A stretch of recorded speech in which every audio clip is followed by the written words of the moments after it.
자, 여기까지 썼는데요. 얘는 브로민 아이오딘까지 가야 되겠지, 이렇게. 우리가 1쪽 알칼리 금속, 17쪽 할로젠 원소, 18쪽 비활성 기체 이런 얘기를 했었습니다. 얘네들이 원자과 전자수가 하나죠. 그래서 전자 하나이면 1가양이온, 1가양이온이 됩니다. 얘는 원자과 전자수가 두 개입니다. 그래서 2가양이온, 2가양이온.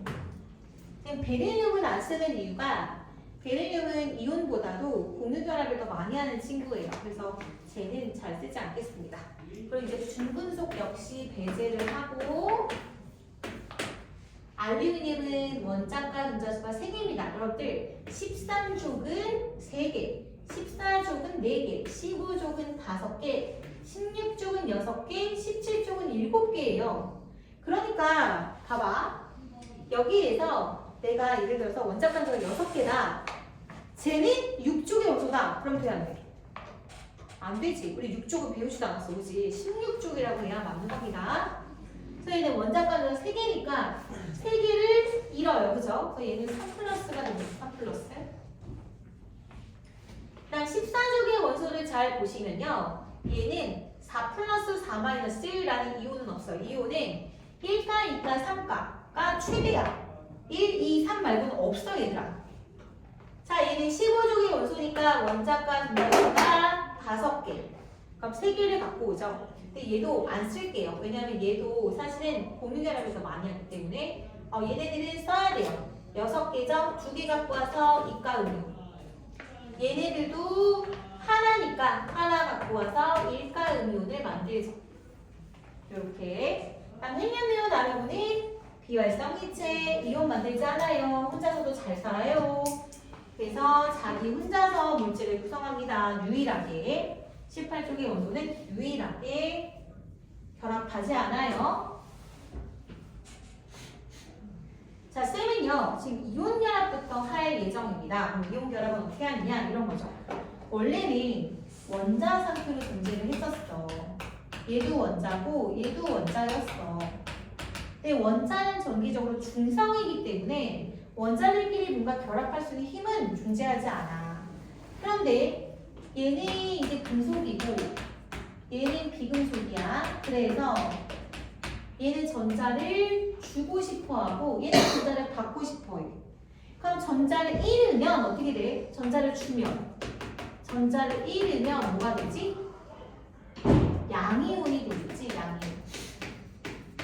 전자 잃었으니까. 그럼 전자를 받으면 뭐가 되지? 전자를 받으면, 얻으면이라고 하자. 전자를 얻으면 뭐가 되는 거야? 음이온이 되잖아. 그래서 음이온 이렇게 써볼 수 있어. 음이온. 근데 원자는 중성이기 때문에 원자들끼리 잡아당긴 힘은 없었지만 양이온과 음이온은 각각 플러스의 전하와 마이너스의 전하로 뛰기 때문에 얘네들 사이에 뭐가 있다? 정전기적 인력이 생긴다. 그래서 양이온, 음이온, 양이온, 음이온, 양이온, 음이온, 양이온, 음이온, 양이온, 음이온. 지금 사실 이제 평면상으로 이렇게 나타냈잖아요. 그런데 사실은 이제 이게 입체적인 구조로 보셔야 되겠죠. 그래서 이렇게 양이온 주변에는 음이온이 둘러싸여져 있고 음이온 주변에는 양이온이 둘러싸여져 있다라고 생각을 해주시면 될 것 같아요. 저는 이제 평면상으로 표현을 했습니다.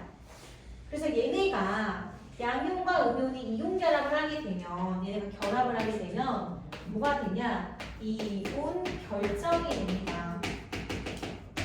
결정이라는 거는 이렇게 덩어리져 있는 상태.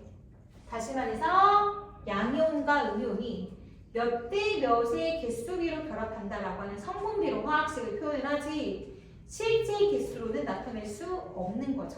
우리가 결정이라고 하는 거는 금속 같은 경우 우리가 금속 결정이라고 하거든요. 실제 개수를 표현할 수 없는 걸 결정이라고 하면 이렇게 덩어리져 있는 거. 자, 우리가 이온이라든가 이런 이온 결합 물질의 화학식을 나타낼 때 어떻게 하느냐? 몇 가지 규칙이 있어요. 양이온을 쓸 때는 그냥 양이온은 이온에다가 그냥 뒤에다가 이온을 붙여요. 나트륨 이온, 리튬 이온, 칼륨 이온 이런 식으로. 그런데 음이온은 그냥 하는 것이 아니라 이름에다가 화를 붙여요. 화이온. 플루오린 화이온, 아이오딘 화이온 이런 식으로. 알겠지? 근데 또 이상한 게 또 안 있어? 소로 끝나지? 그럼 소를 빼고 화이온 이렇게 써. 그러니까 산소화이온이 아니라 산화이온. 알겠어? 그 다음에 뭐 염소화이온이 아니라 염화이온 이렇게. 근데 수소는 어떻게 얘기할까? 수소는 수이온. 수화이온이라고 그럴까? 수이온.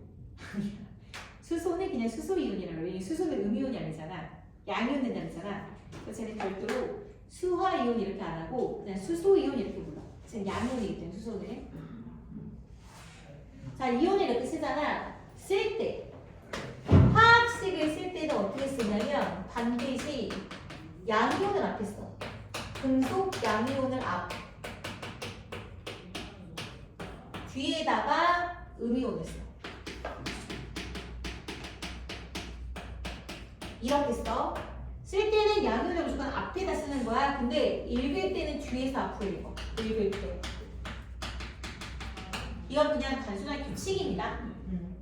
약속이죠. 사람마다 화학식 쓰는 방법이 다 다르면 안 되는 거니까 규칙을 정한 겁니다. 자, 이런 규칙을 따라서 한번 해보시죠. 자, 오늘 가장 흔한 염화나트륨, 뭐 NaF라고 할까요? NaF. 를 해볼 건데 나트륨이라는 얘기가 있어. 얘는 전자가 11개죠. 첫 번째 2개, 두 번째 1, 2, 3, 4, 5, 6, 7, 8. 그 다음 세 번째 껍질은 하나. 그러면 플루오린은 원자번호 9번이죠. 첫 번째 껍질 2개, 두 번째 껍질 7개.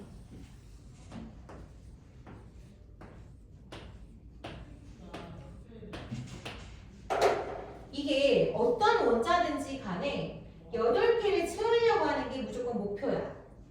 그럼 얘는 오호, 난 하나 버려야지. 야, 그거 놔주라. 이렇게 하는 거지. 영 이렇게 가는 거야. 여기 또 나있다 1. 얘들아, 양이온일 때는 전자 껍질 수가 달라진다. OX. 아니야?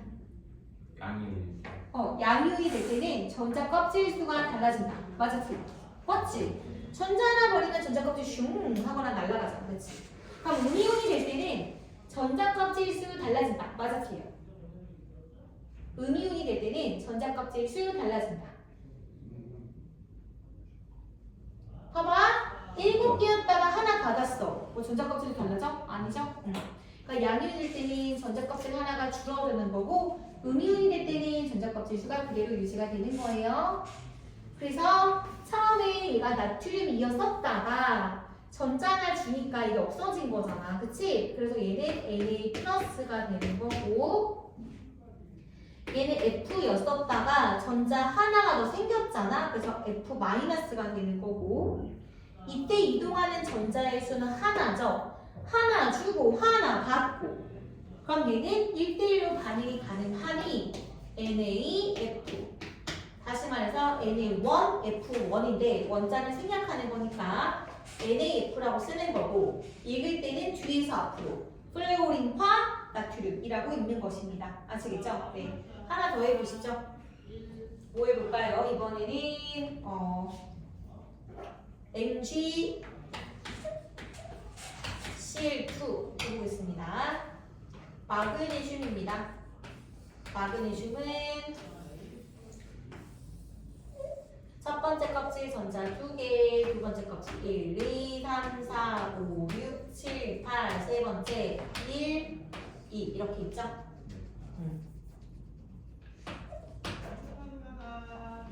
자, 그 다음에 여기 CL 하나 그려볼게요. CL 그려보면 첫 번째 껍질 2개, 두 번째 껍질 8개, 1, 2, 3, 4, 5, 6, 7, 8 세 번째 껍질에 7개 1, 2, 3, 4, 5, 6, 7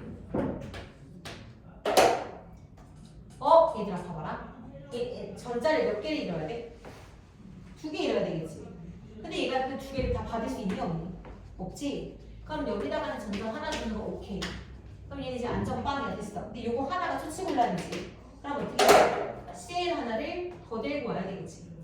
그럼 CL 하나를 더 들고 오면은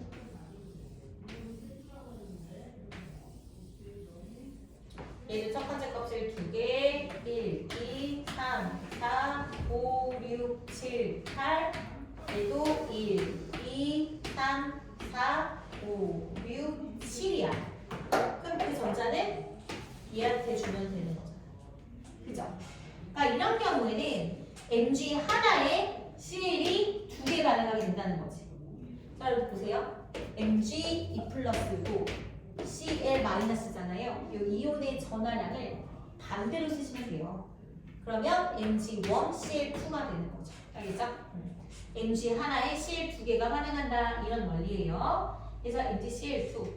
만약에 얘들아, 이건 어때? AL은 4 플러스고 5는 2 마이너스야. 얘는 또 어떻게 해야 돼? 얘는 전체 3개 줄 수 있고 얘는 2개 받을 수 있어. 그럼 얘가 2명 있고 얘가 3명 있으면 되겠지. 그럼 이동하는 전자수가 6개니까. 그럼 어떻게 하면 돼? AL2O3가 되는 거지. 알겠어요? 읽을 때는 뒤에서 앞으로 산화, 알루미늄 이렇게.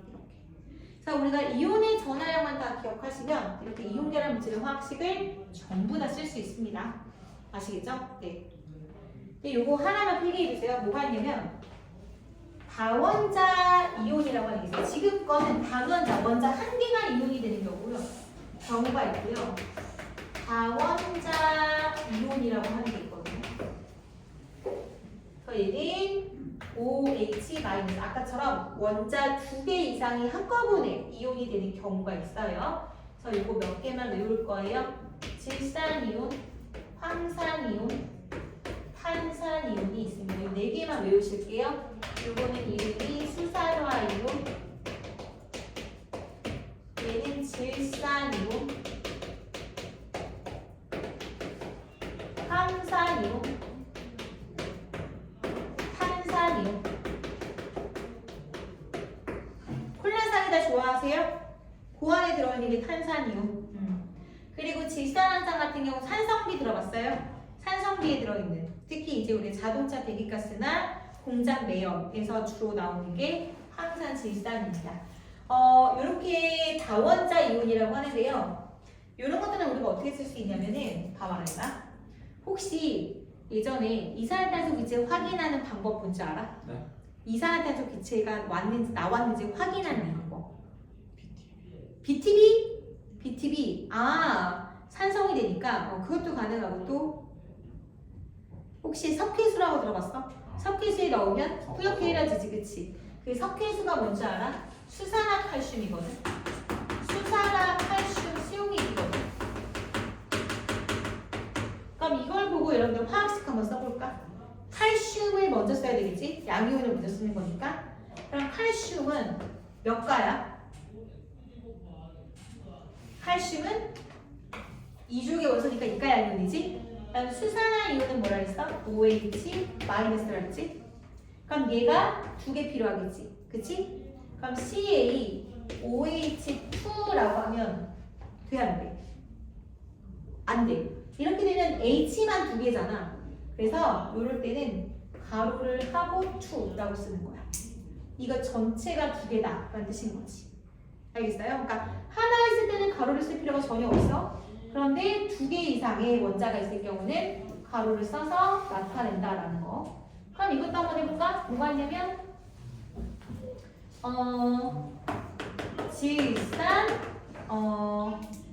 마그네슘. 이러면 어떻게 돼? 마그네슘이 이가 양이온 내야 되지? 그치? 그럼 질산은 1가 이온이잖아. 그럼 어떻게 돼? 얘 2개 필요하지. 그치? NO3가 2개 필요한 거잖아. 그러니까 마그네슘하고 NO3가 2개 이렇게 되는 거지. 만약에 가로를 하지 않으면 어떻게 돼? 산소만 32개가 돼버리잖아. 안 되겠지. 그래서 가로를 하고 2, Mg, NO3, 2 이렇게 나타냅니다. 알겠죠? 자, 이온 결합은 여기까지만 하고요. 이거 앞으로 잠깐 돌아와서 하나 얘기 안 한 게 있더라고요. 우리 앞에 1강에서 빈종이 남아있어요? 1강? 네, 1강 빈종이에다 쓸 겁니다. 이건 1강의 내용인데요. 선생님이 그 바닥 상태의 전자위치라는 거 이야기할 때 이 이야기를 빼먹었는데 요것만 하고 마치겠습니다. 알겠죠? 요것만 하고 마칠게요. 자, 여러분 에너지 준위라고 하는 아주 중요한 이야기를 해야 됩니다. 에너지 준위.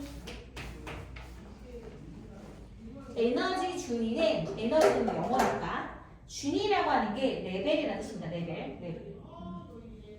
에너지 레벨인데 이게 뭐냐면 자, 이렇게 원자핵이 있고 전자가 존재할 수 있는 전자 껍질이라고 하는 게 있어요. 전자 껍질. 3개까지만 그려보겠습니다. 자, 얘를 첫 번째 껍질, 두 번째 껍질, 세 번째 껍질 이런 식으로 부르거든요. 이렇게 있죠. 네 번째 껍질도 있고. 자, 이 에너지 준위는 전자 껍질이 갖는 특정 값의 에너지라고 합니다.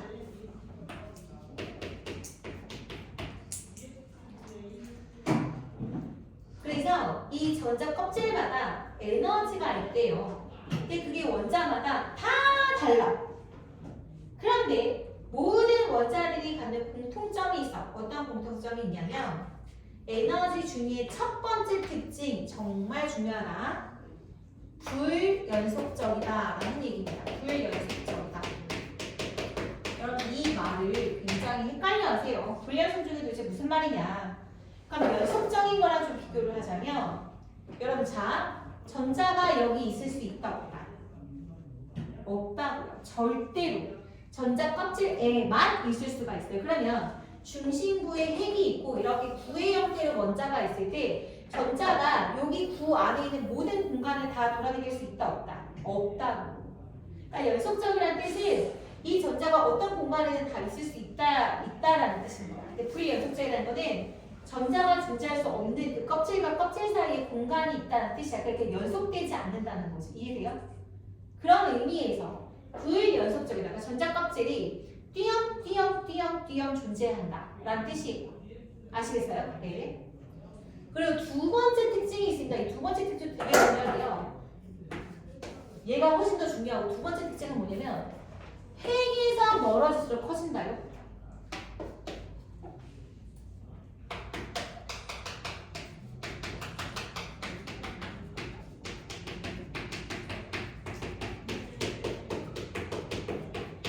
얘들아 있잖아. 자연은 에너지가 크면 불안정해. 에너지가 낮은 걸 좋아해. 알겠어? 그러니까 아까 뭐랬어? 내가 전자가 하나야. 그럼 굳이 전자가 여기 있어? 아니. 그건 들뜬 상태라고 해. 들뜬 상태. 에너지가 흡수하는 거지. 저 원래는 가장 안정하려면 에너지가 제일 작은 여기 첫 번째 껍질에 있어야 되는 거야. 그럼 두 번째 있는 전자는 뭐예요, 쌤? 그러면 첫 번째 껍질은 죽었다 깨어서 전자가 2개밖에 안 들어간다며. 그러니까 세 번째 전자가 있다면 요것보다 그 다음으로 에너지가 낮은 두 번째 껍질로 전자가 배치가 된다는 거지. 근데 그러지 않고 세 번째로 뿅 하고 올라갔어. 가능해? 불가능해? 가능해. 가능한데 그럴 경우는 에너지를 내가 흡수해버리면 이렇게 올라갈 수가 있어. 여기는 에너지가 10이고 여기는 에너지가 15야. 그럼 내가 5만큼의 에너지를 흡수하면 올라갈 수는 있어. 점프는 할 수 있어. 하지만 불안정한 들뜬 상태가 되는 거야. 아시겠죠? 그래서 바닥 상태 에너지라고 하는 건 요런 거에 대한 규칙이 지켜질 때. 그래서 이걸 에너지 준위라고 얘기합니다. 딱 한 개만 재밌는 얘기 할게요. 방전관이라는 거 있어요. 들어봤어요? 방전관. 방전관. 세상 중요한 실험장치야. 크룩스관이라고도 하는데요. 과학자에 따라서 얘가 방전관이라는 게 뭐냐 이런 거다. 여기를 그냥 아무것도 없는 유리관이야. 여기에는 전원장치를 연결시켜 줄 수가 있어. 이렇게 이런 식으로 뿔만 이렇게 여기에 완전한 진공 상태로 만들어버려. 공기를 쫙 빼갖고 아무것도 없게 만들어. 완전 비워. 그런 다음에 여기다가 수소 기체를 꽉 채우는 거야. 기체만. 그럼 여기는 이제 수소 기체로만 이루어져 있는 거야. 그런 다음에 엄청나게 높은 전압을 빡 줘.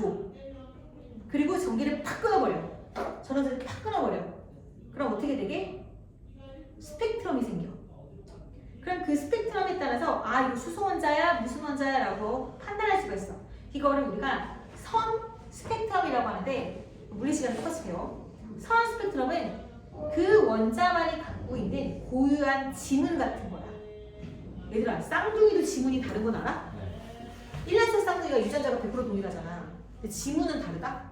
왜 그런지 알아? 그러니까 지문이라는 건 유전자에 의해서 만들어지는 것이 아니라 후천적으로 만들어진다는 거지. 그렇기 때문에 이 세상에 존재하는 모든 사람의 지문은 다 다르대. 한 명도 똑같을 수가 없대. 그러니까 그런 것처럼 이 원자 자체의 선 스펙트럼이 그 원자를 대표하는 지문이 다 다름없는 거지. 근데 보통 우리가 스펙트럼 하면 무지개 생각해봐. 무지개. 무지개 어떻게 되니? 빨주, 노초, 파란보 연속적으로 쩌라락 하고 나타나는 거거든. 그러니까 빛이라고 하는 게 파동으로 이루어져 있는데 이 파동에 마루부터 마루까지를 람다. 파장이라고 불러. 근데 여러 개의 파장의 영역들을 다 갖고 있어.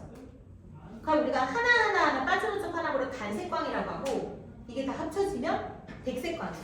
알았어? 그래서 이걸 빛을 굴절시키잖아. 프리즘에. 그러면 단색광이 쭈라락 하고 벌어지면서 빨주노초 파란보의 무지개가 나타난다. 이걸 연속 스펙트럼이라고 해. 알았어? 그런데 요 방정관에서도 스펙트럼이 나타난다 했지. 여기서 나오는 빛을 프리즘에 통과시켜. 어떻게 되냐? 딱 봐, 얘들아. 어떻게 되냐? 나 색깔 다 바꿔서 볼게. 봐봐. 빨강이 하나 띡, 노랑이 하나 띡, 초록 하나 띡, 파랑 하나 띡 이런 식으로 빨주노초 파란보가 아니라 중간 뭐예요? 짐 싸는 겁니까? 아니, 짐 싸는 게 아니라 아, 예. 해가지고 그래서 네 오해네요. 빨주노초 파란보처럼 드라락 게 아니라 띡띡띡띡 띠엄띠엄띠엄띠엄이 불연속적인 스펙트럼이 나타나더라 이거야. 이걸 가지고 이 전자 껍질을 알아낸 거야. 이 실험을 통해서. 왜 이러지? 라는 걸 통해서. 이게 이제 방정관이라고 하는 거고. 그래서 이 이유는 뭐다? 아하! 전자가 존재하는 전자 껍질 자체는 뭐다? 불연속적인 에너지 주의를 갖고 있는데 얘네가 내가 여기 있던 안정한 상태로 전자가 있었었는데 수소는 전자가 여기 첫 번째 껍질에 있을 거 아니냐. 그쵸? 근데 에너지를 막 투입을 해. 그럼 어떻게 돼? 자기네 에너지를 흡수하니까 전자가 막 점프하는 거야. 점프 막 올라가. 그러다 전원 자체를 딱 끊어버려요. 그럼 어떻게 돼? 다시 나 원래대로 돌아갈래? 이러는 거야. 그래서 바닥으로 막 떨어져. 그럼 여기서 떨어지는 요 에너지 차이에 해당하는 빛의 파장이 여기 선으로 띡 이렇게.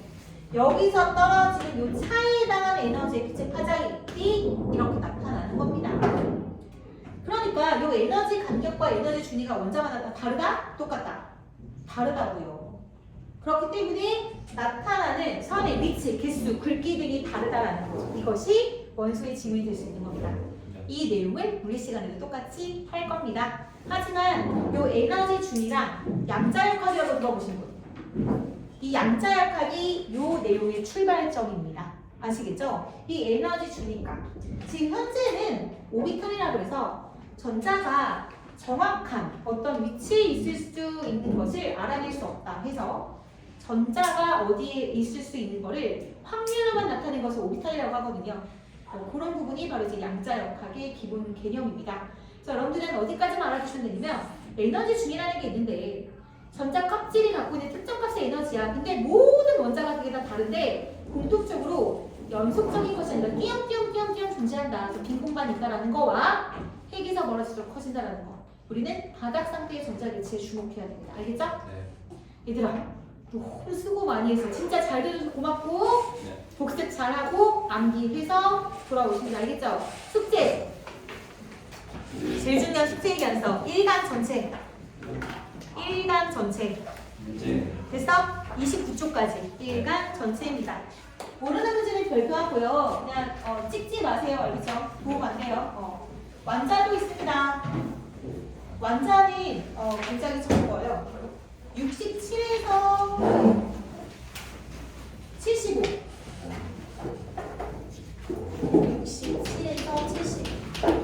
제가 단톡방 만들 거예요. 놀리지 마시고 제가 항상 무슨 공지사항이랑 파일 같은 거 그 방으로 올려드릴게요. 그래서 방학 동안 그 방 유지해 주세요. 뭐지? 하고 막 나가고 이러면 안 돼. 알겠지? 네. 뒀다가 내가 숙제랑 영상 올려줄게요. 안녕하세요. 수고하셨습니다.